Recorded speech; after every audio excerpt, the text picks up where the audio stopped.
গুরুত্বপূর্ণ আবেদন সেটিকে দূরে সরিয়ে দেয়। দেখুন আজকে বাংলাদেশে একটি রোমহর্ষক ঘটনা ঘটেছে।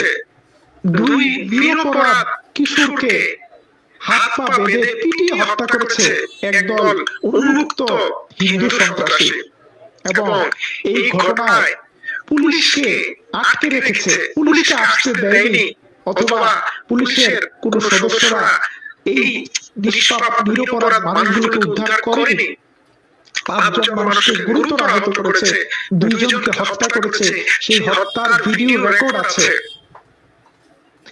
এই 2 জন মানুষ মুসলিম সম্প্রদায়ের, যারা এই তাণ্ডব চালিয়েছে তারা হিন্দু সম্প্রদায়ের, এবং এই হিন্দু সম্প্রদায়ের লোকেরা যে কাজটি করেছে সেটি গণহত্যা নয়, গণপিটুনি নয়, একটি রুমের ভিতরে নিয়ে গুরুত্বপূর্ণ আবেদন সেটিকে দূরে সরিয়ে দেয়। দেখুন আজকে